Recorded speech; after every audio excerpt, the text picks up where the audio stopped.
Hello, everyone. Welcome to Censored to Celebrate It. My name is Melita Noël Cantú. It is May 2015. I'm super happy to be here. It's a really rainy day here in Austin, which is great news for us. I'm hoping that everybody who needs rain is getting it, and everybody who needs sun is getting that. So it's a good day to be talking about cultural competency with my guest, Alaina Szlachta. Here she is. Hi, Alaina. Hello, Good to everyone. See you. And I'm excited about it because there's been so much in the news around diversity and cultural competency, and what does this really mean, and how do we look at cultural competency around diverse sexuality and gender? So that's something that Alaina has been working on for her PhD. She is a sexuality researcher at UT Austin, and so yeah, we're going to get to hear a lot about how she's thinking about this and how people in the field who are doing this research are thinking about this. Hello to oh, we got some folks joining us. Great. Please let me know. This is a new computer for me, as some of you know, and I'm doing different things with the mic. So let me know if you can't hear me or Alaina. We think we're pretty good, but let us know. And before we go any further, I want to just let you know a little bit more about my guest. Alaina Szlachta has her master's in education and has her PhD.C. And she balances the worlds of academia with the private sector. So as a sexuality researcher at the University of Texas at Austin, here in Austin where I am as well, she evaluates adolescent sexual health interventions.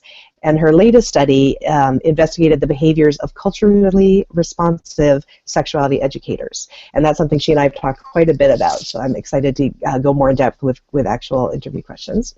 And as a cultural competence curriculum developer and trainer, Alaina works with organizations to provide professional development and strategic planning. So she's kind of working in both the worlds, and I know she's done a lot with community organizing and has that background as well, and we'll hear more about that today.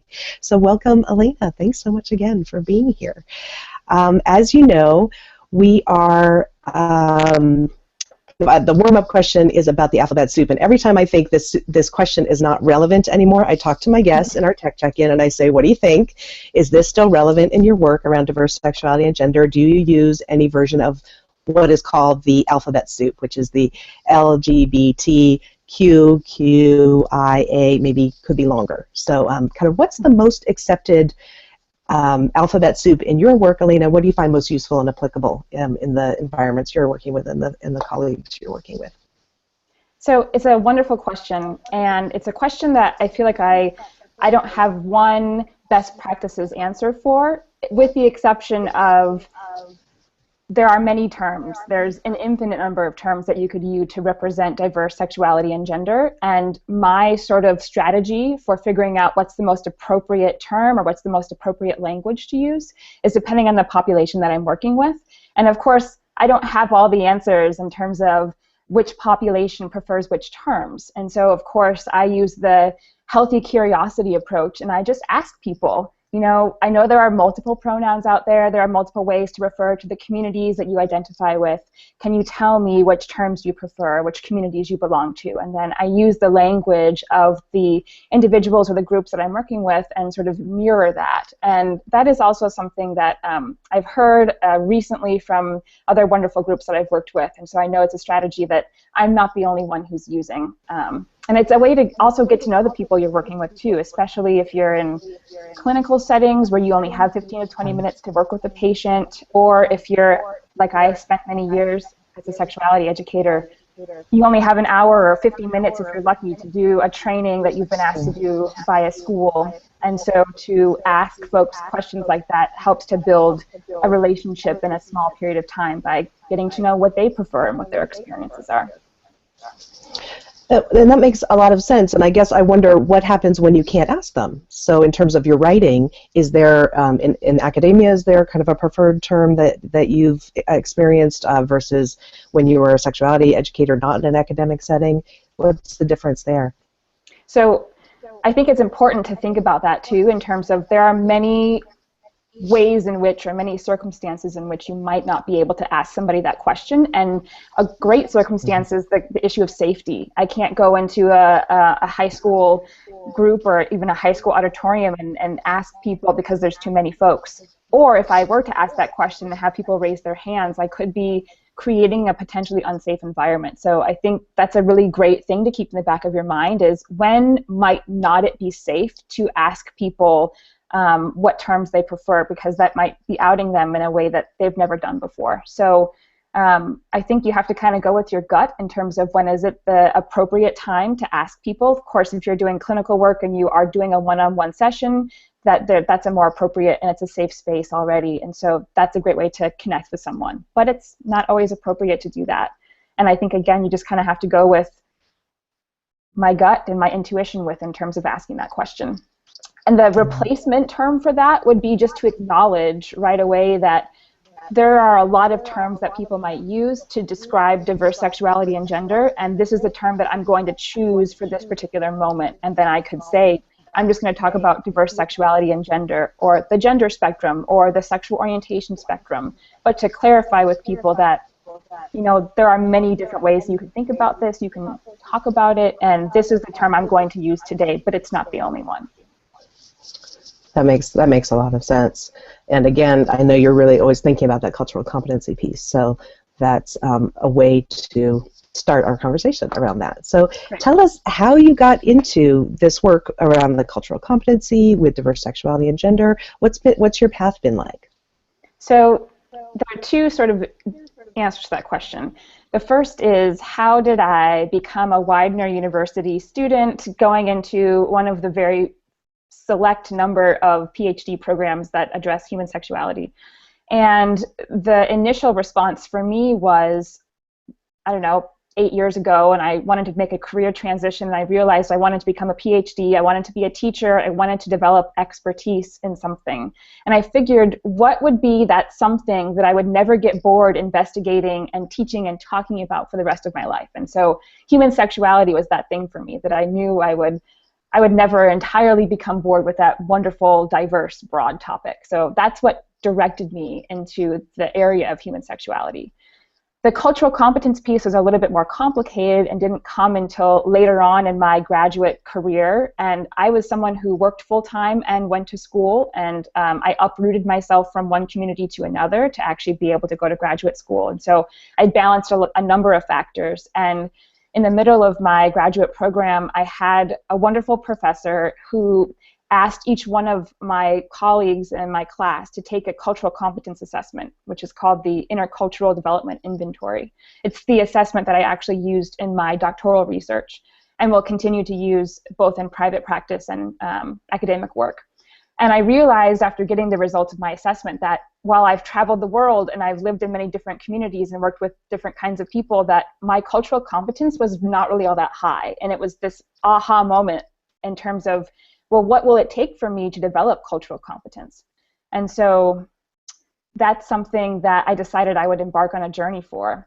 And that's led me to the research that I do and the private practice work that I have as well. And I do see this question, what does a PhD.C mean? So it's an abbreviated way of saying that I am a PhD candidate. I am someone, however, who is about to defend my dissertation, so I've already collected all of my data, I've analyzed it, I've written everything, I'm about to publish it, and I will be defending my dissertation sometime in June. So the C is a way for me to say I am almost done with my very long 5-year process. I believe that folks who have defended their exams are also PhD candidates, but they're just beginning on the dissertation process, where I'm at the very tail end. And so the abbreviation is a way to make that distinction. Good question. Thank you for that clarification. I want to get to our next question, and I know we have really interesting comments happening, so I'll weave them in as I'm able. What are you currently doing in the field? What are you really passionate about right now with this work? Well, so I have two things going on. One is my work at the University of Texas at Austin, and I work there part-time. I also work part-time for Jelani Consulting, and so I get to balance anywhere from 30 to 60 hours a week working, depending on what's going on. My work at the University of Texas is with the School of Nursing, and I get to do adolescent sexual health intervention evaluation. And in particular, I'm looking at a number of factors in curriculum and programs targeted towards African American and Mexican American young women. and what components are really making a difference in terms of reducing HIV and improving safer sex practices. And of course, with my interest and passion regarding cultural competence, anytime there's an intervention that talks about being culturally tailored or culturally responsive, I immediately start to compile a list of, well, how are they defining that? Are they defining that? And what I'm finding, which is very interesting and makes this a complex area, is that there are numerous different ways that people define culturally tailored interventions or culturally responsive interventions, sometimes with the use of theory, sometimes with just personal experience or going off the experience of previous interventions. And something that I look forward to diving deeper into is how do we take something like cultural competence and make it measurable and assess it long term to determine, well, if there are numerous ways to be culturally responsive, what's the way that's going to produce the best result in terms of the behavioral outcomes or the attitudinal or knowledge outcomes we're searching for. So that's a long answer to that question. I do very similar work in the private practice or in the private sector in terms of working with associations, organizations, nonprofits, and assessing the behaviors and the outcomes they experience in their organizations in terms of meeting the needs of a diverse clientele or being able to recruit and retain diverse team members, clients, that kind of thing. So there's a lot of different components that you can assess, and figuring out a way to do that sustainably and to do it in a way that's efficient and that can be replicated is really important, and it's part of the process I'm working on. Well, what's really interesting, and we have a great question from Sally that I'm going to put up in a minute, but it's so complicated. How do we deal with the complexity of this where we want to include, but we also, and we don't want to alienate, but then it makes it hard to have common language. So here's the question from Sally. Let me try to get it back up there again. Here's my complaint. Some Western USA people are so intent on being seen as unique and an individual that many resist any labels. I'm particularly seeing this with youth. I don't know if that's what you're seeing as well, Sally, but that's where I'm seeing it a lot, even when the labels do apply. So this both confuses the issues and alienates many people.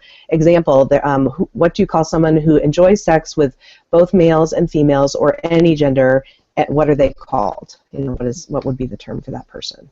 So I'm going to, it's a good question. Yeah, I want to answer that by talking about the sort of theoretical approach that I use with cultural competence, because I think it's a good starting place and it addresses the language issue. And I'm not somebody who believes in universal approaches. I don't think that they're appropriate in all contexts. And I think that a universal approach, whether it's with a curriculum or whether it's deciding this is the term I'm going to use and assume it's going to be appropriate, that to me is a universal approach that doesn't necessarily work well or meet the needs of whoever you're talking with. The theory that I work with is called the intercultural development continuum. It was developed from, what was the original theory? The developmental model of intercultural sensitivity. Those are both theories that are available for folks if they want to research them on Google. The premise of that theory is simply that when we talk about cultural competence is simply the ability to both understand difference and identify ways to create commonality. And so underneath all of that are similarities and differences. And so in terms of cultural competence, it's about how do we deal with difference and how do we do that well. And sometimes, I think Sally's question is a good one, that we can make it convoluted by focusing on what's the appropriate language, when that can be a real distraction. And it's an important factor, but it's not the only factor. And a lot of it has to do with how do we as individuals deal with difference, because we all have different experiences in our lives and we develop different values, we develop different perspectives, expectations, and that difference exists everywhere, and it is complex. But how do we deal with it when we're in the face of someone who's different from us in that moment, working with an individual or a group? And that's where the developmental opportunity is simply dealing with difference. And that's a balance between seeing that difference exists, but there's also commonality between us too. So how do we make that balance? And that's the sort of theoretical approach that I use. And I know that some folks think that's overly simplistic, but it's just a stepping stone, and it's a stepping stone that develops our self-awareness, our self-confidence, and the ability to be comfortable in uncomfortable situations. And is this, would your theory, would it be about engaging in that conversation and learning how to engage in the conversation to try to work with some of that difference and finding commonality as well? Is that the idea? Yeah, that commonality is a stepping stone of creating connection. But if all we focus on is the ways in which we are common or the experiences that we share, then we're not able to develop those in-depth relationships that are based on the differences that are also present in our experiences. And so getting it back to that language question, that language changes and molds, and in the 1970s, language around diverse sexuality and gender was very different from the way that it is today, and that's always changing. And so I think to become comfortable with the fact that there's never going to be one term that fits all, that's part of the being comfortable with the uncomfortable, being comfortable not knowing all the answers. And in fact, I know you're going to ask me this at some other point, but I'll just say that one of the aha moments I've had in my own training and in my own experience working with people is that I don't have all the answers. I'm an expert, but I'm not an expert, and I'm always learning from people, and that's part of the fun of it, is just being able to say, hey, I don't have all the answers. I'm not sure what's the best approach, so why don't we work together to figure that out?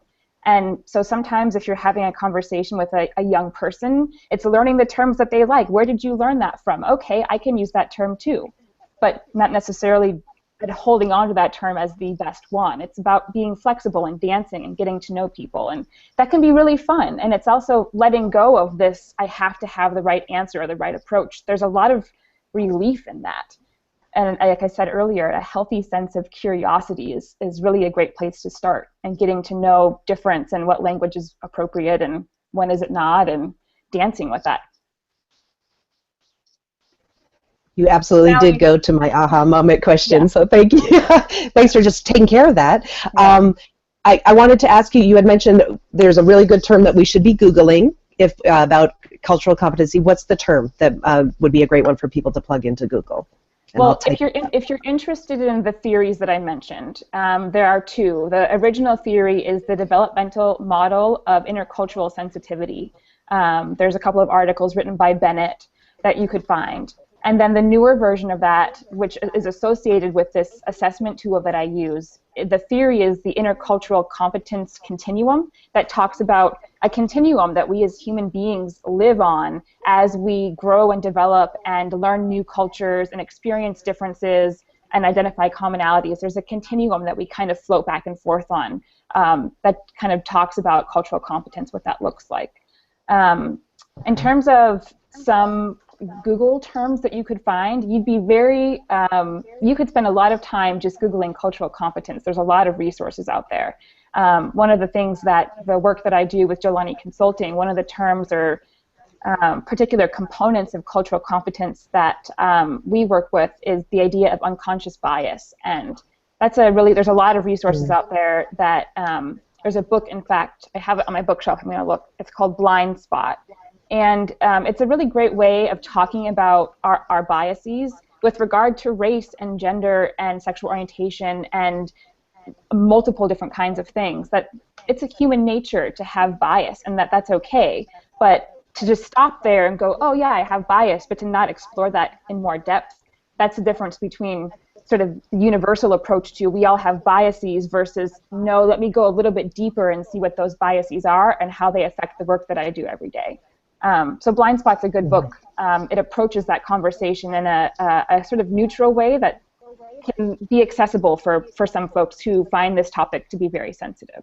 But it's not the only resource, but it is a good one. Okay. And who is the author again on Blind Spot? I think I missed. There are two very long names that I'm going to butcher, but I guarantee you if you were to just type in the book Blind Spot, you'd be able to find it. It was published pretty recently. Great. Okay, cool. We're getting a lot of interesting questions here, so I'm going to pull in one before we keep going with our questions. We have 10 minutes, so that's fantastic. It's surprising how much 30 minutes can go by, how quickly, I know. Yes, it is. So here, let's bring up Sally's question. In fact, if everyone who could be or is attracted to more than one gender would claim and agree on the label, bisexual, pansexual, omnisexual, those who are exclusively homosexual or heterosexual would be seen as not having a choice. As long as bisexual people occasionally take on the label of heterosexual or gay or lesbian, that is very confusing to heterosexuals who see all sexual orientation to identities as the choice. Interesting. So I have a little moment I'll share with you to address that comment, and I think it's a good one. Great. So I recently did a training with a group of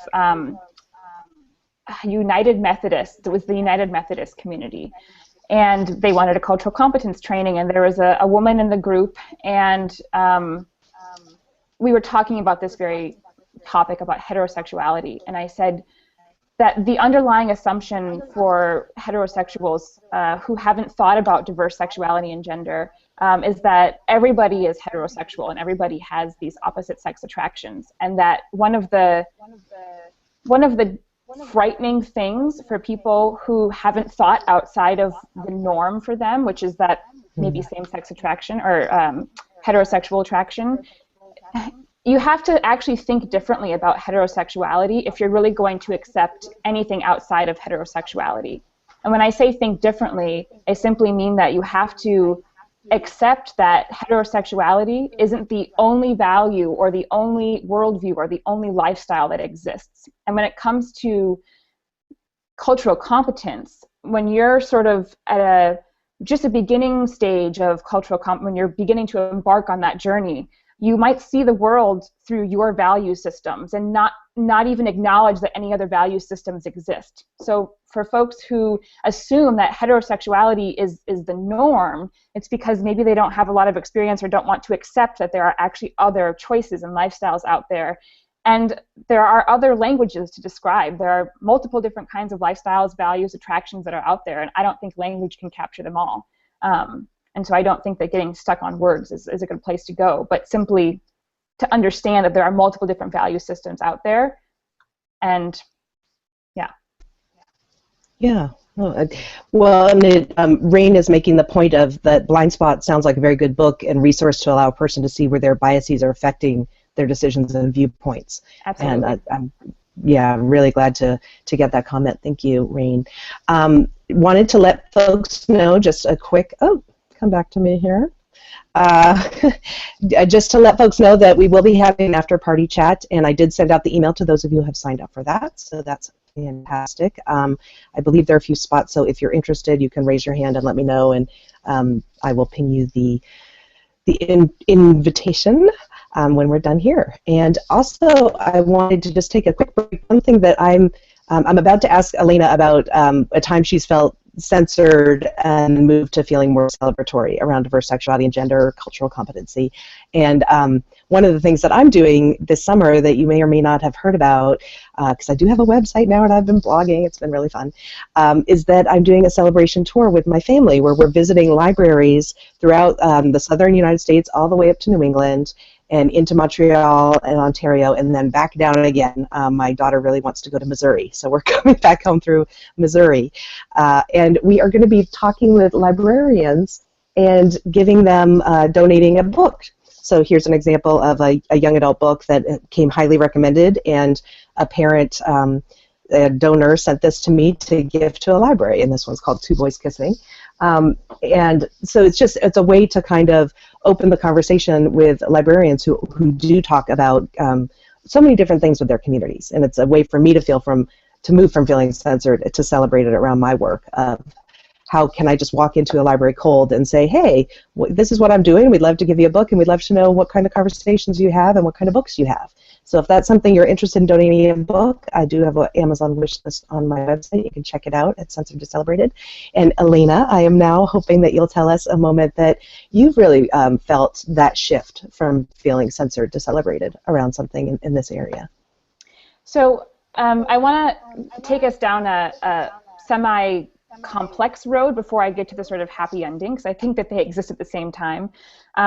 So the work that I've been doing at the University of Texas has been very eye-opening, and as it is one of my, I was a teacher for a long time, and so now I'm being involved in academia from a more research-oriented perspective. And with the evaluations that I've been doing, I've been finding that there might be a numerous amount of interventions or programs that do make a difference around reducing HIV, around increasing parent-child communication, which also can mediate risky sexual behavior. There are numerous interventions that make a difference out there. what I'm finding is that there's a lack of sustainability around, once we as researchers find that, yes, this intervention works and does make a difference, how do we then take it outside of the world of academia and place it sustainably into communities that could really use these resources? And so it's a question that I just want to hold out there. And I think my philosophy around developing cultural competence is helping us to think differently about things. And so this particular aha moment for me around the work that I'm doing is really investigating, well, what does it mean to implement sustainable education around sexuality? What does that look like? And how do we deal with the funding issue? And is it even a funding issue? Is it a political issue, right? There's so many things, and I know that we could talk for hours about that, but ultimately, it's the question that came up for me that helps me think differently about the way that we might do research. And there's a big shift that's happening. Folks who are in the world of academia probably know about community-based participatory research, which is, instead of having the ivory tower of research, it's working with community groups to find a way to immediately identify how do we sustainably implement this intervention. So anyway, it's a sort of full circle moment that I've had. And back to your question about censored to celebrated, is that I love when I have the opportunity to think differently about something. And so there are books out there, Blind Spot being one of them, helps me think differently about the way that I understand bias and how it affects our everyday interactions, the work that we do. And this is a silly sort of example to provide, but I'm going to provide it anyway. I've recently been really into this book. It's called The 4-Hour Work Week, and it has nothing to do with sex, and it has nothing to do with diverse sexuality and gender. But for me, this particular book has helped me to think differently about the way that I live my life, the way that I work, the way that I interact with other people, and how much time do I want to devote to the things that I do to make money versus the things that I do that I'm passionate about. I bring this up only because the opportunity to help you not only identify what are the perspectives I commonly rely on to live my life, and then how might I be able to pick another perspective or another way of thinking that might actually make my life a whole lot better. That's part of diversity. That's part of understanding cultural competence and taking it back to diverse sexuality and gender. I love the book tour that you're doing, because I think that there's so many resources out there that are available to help people think differently about the world, and providing those opportunities for yourself as often as possible to help you think outside of the box. That's what develops our cultural competence. It also helps us to get to know other perspectives and get to know what pushes our buttons too, in terms of, wow, that really pushes my buttons with the values that I've had my whole life. That's great. To understand where your buttons get pushed, that's part of growth and development, because then it helps you to see, well, how have I made choices in terms of the people I hang out with or the assumptions I make about them that are all based on these values.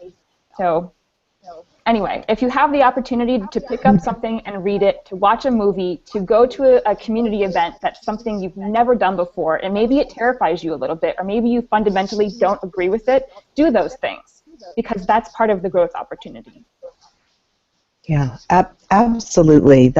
We did a experiment where it was about finding a stretch opportunity in our community at the nonprofit I worked at, specifically around sexuality or gender, and it was fascinating. It was challenging, even for me, who has this real passion for this area. I was surprised to find out what made me feel like I was stretching and growing and needing to challenge myself. So I appreciate that. And that kind of, for me, tell me the name of the book again one more time, because I know this has been really inspiring for you. Oh, the book that has made me think differently. And this is about where I'm at in my life. So I don't know how many of you are sort of in a midlife crisis or early life crisis around their career, but I'm being someone who's transitioning out of the student work because I have to into, let me choose a profession that I love and that also provides financial sustainability. I've been thinking a lot about that. So this particular book is called The 4-Hour Work Week, and it's all about basically an efficient lifestyle. How do we create efficient lifestyle so that we can spend more time with our children, so that we can engage in the things that we love versus just engaging in things that we feel like we have to pay the bills. In fact, there's a whole other way of thinking about that. And this author, Tim Ferriss, he talks about that. And I will say, as a critique to that, that the way that he writes, it's a book that's accessible to a certain group of people, mostly middle-class people, and so I'm a little frustrated by that because I think it might have the effect of furthering the economic disparity, and his book doesn't give those opportunities or address the reality, the real reality of some folks that can't make those choices in terms of work. But for those of us who have the luxury of being able to do that, this book is a good resource. Fantastic. Wow. That's a really good point. Thank you for bringing that up and just kind of, again, acknowledging the complexity that comes with this lens of cultural competency, diverse sexuality and gender. It's gray, it's complex, and it's great to talk to you about it more. I know we've had a lot of conversations since you moved here to Austin. It's been fantastic. And yeah. I want to just honor that we are at 1:31, and so we're going to go ahead and wrap up. But what's the best way for people to keep connecting with you if they have more questions? And of course, we'll be going to our after-party chat in just a moment. Alaina, for joining us. We've gotten some really great feedback. Thank you for everybody who's made comments today. We've got great comments from Sally and Rain and Andrew and Jessica. So thanks all for joining us, and everybody who didn't comment but has been witnessing. We appreciate you being here. We celebrate you. And we are going to go into the green room, and I'm going to email everyone who is joining us in the after party chat. For everybody who's not able to stay or join us or hasn't RSVP'd, we'll see you next time. Until we see you, June 2nd will be my next one because I'm going on the tour starting June 13th. So I'm doing an early interview in June, and that should be really exciting, and you'll hear a little bit more about what I'm doing with the tour. And until we meet again, just celebrate all the people in your life, and for those of you joining us, we'll see you in a minute or two. Thanks again. Bye, everybody. Bye-bye. All right. Bye. Bye, Alaina. Thank you.